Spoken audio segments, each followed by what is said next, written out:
Malaya, 1951. The British High Commissioner Sir Henry Gurney has been assassinated. That year alone has seen over 6,000 attacks, and civilian casualties have risen to over 1,800. Harold Briggs, architect of the Briggs Plan, leaves Malaya ill and disillusioned. The war on communist terror is in crisis. But the British cannot afford to lose face. They must hunt down Gurney's assassins and bring them to justice. Attention immediately focuses on the Chinese town of Truss, just 30 kilometers from Fraser's Hill, where Gurney was killed. Truss already has a bad reputation. Many skirmishes have been fought with communists in the town or nearby. You always felt that Truss was hostile. It struck me that not only the men and women, but even the children, even the dogs looked at me in a hostile way when I went through Truss. Then, British police intercept a communist courier with a cache of letters. They turn out to be messages sent to Truss residents by the gang that killed Gurney. It looks like the smoking gun. So a decision is made to punish Truss. All 2,000 inhabitants will be moved to a detention camp. British security forces descend on the town. 乱的是很乱啊，但是你也不可以不离开嘛，不离开他就抓你了咯。啊，如果你是硬劲不走啊，他可以帮腔打我们嘛。早一兩日有同我哋講咗嘅，要將我哋再去怡保嗰邊嘅，即係講我哋要出嘅時候，只係你可以拎得幾多嘢，你就可以拎咯，唔可以再翻頭嚟攞咯。 The people of Truss will not return to their homes for 7 long years. The punishment of Truss is a turning point. It signals a new, more aggressive phase of the British war on terror. The driving force is the new British Prime Minister, Winston Churchill. He understands that the Malayan crisis is a key front in the global struggle against communism. Churchill demands a ruthless response and warns, what happens in Malaya will have a profound influence on the rest of the world.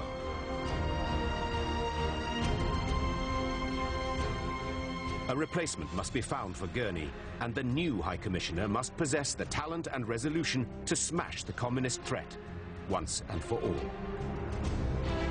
Churchill appoints a tough-minded veteran of the Second World War, Sir Gerald Templer. He thought that I was the right person for the job. In a way, he'd take a chance on me, and that he wanted me to sort the business as quick as possible.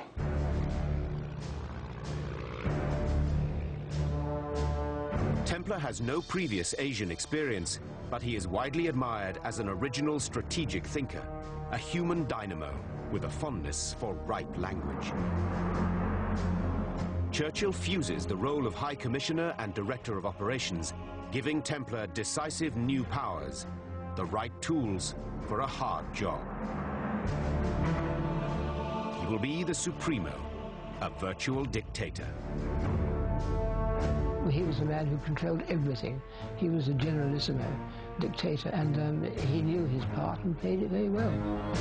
Templer knows that force will not be enough to beat the communist.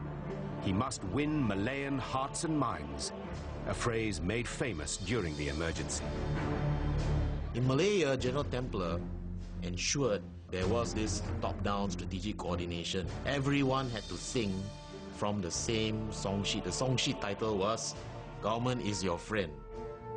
Templer's skills as a political soldier will prove vital, for he has been given another brief: to prepare Malaya for self-governance. Britain was prepared to give Malaya self-government within a few years' time. So Templer's role was to create the conditions for self-government, setting into foundation a structure that would eventually lead to the formation of strong Malayan political parties. But first, Chin Peng's communists must be defeated and Templar's mettle is tested just weeks after his arrival. On the 24th of March 1952, a British repair party arrives at Tanjung Malim to mend a water pipeline sabotaged by communist terrorists. The repair party is accompanied by 15 policemen. No one expects any trouble. But a trap has been set, as a policeman recalls. Air tak ditanya Madin semua. Kata orang baik tu bocah kami ni. Terpaksalah pergi pula nak tengok rantau mana yang bocah baik tu. Baru jalan, bom ditanam ke kanan. Panjang tanam bom tu. Bila orang tu masuk dalam perangkap, orang tu baru ditembak. Bila tembakan macam 6 lawan. Melompat ke sini, meletup melompat ni bom. Habis power mi kalau nengok tak boleh cakap lah. 有很多保安队伍被打死了，尸体运出来放在回教堂。 The communist ambush kills 14 men and wounds 8. Only one man escapes. Templar decides to show what he is made of. He will crack down hard. He arrives in Tanjung Malim and orders 350 Malay, Chinese and Indian leaders in the district to assemble in the town hall. He demands to know the identity of the killers. The response? Silence.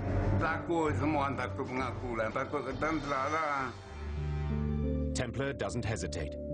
The people of Tanjung Malim must be punished.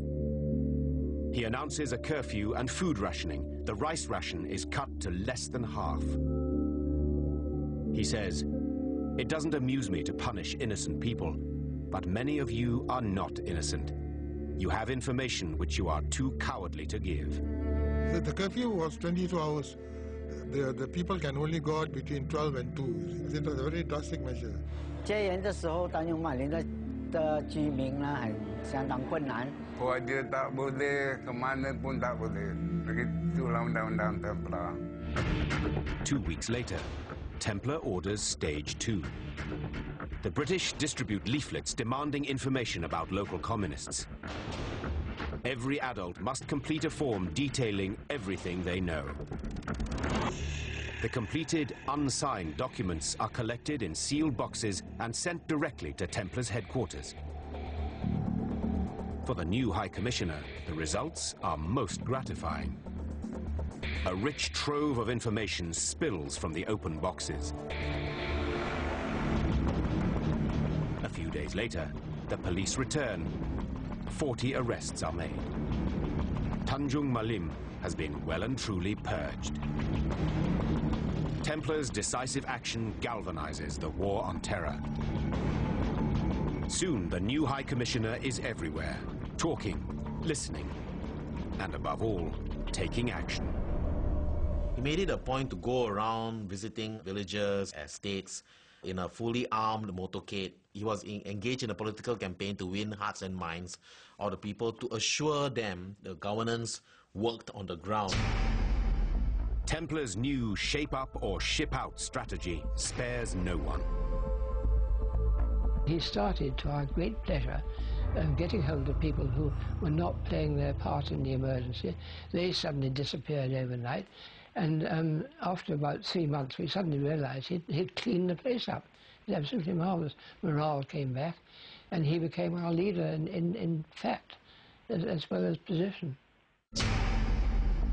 Templar electrified the administration, and he projected confidence as somebody who was a no-nonsense guy. A lot of people were terrified of him. But Templar's Hearts and Minds campaign will remain empty rhetoric unless there is political reform. The reason is that more than 1 million Chinese and Indians do not possess the basic right of citizenship, even those fighting on the front line of the war, like Yun Yuet Ling. I was born here, but I never had citizenship here. And if the British went, I don't know where I would go, frankly. In September 1952, the Malay Sultans agreed to extend citizenship to Chinese and Indian residents. For Yun and other Chinese Malayans, Templars' gift of citizenship meant everything. That had very, very positive impact on the Chinese population.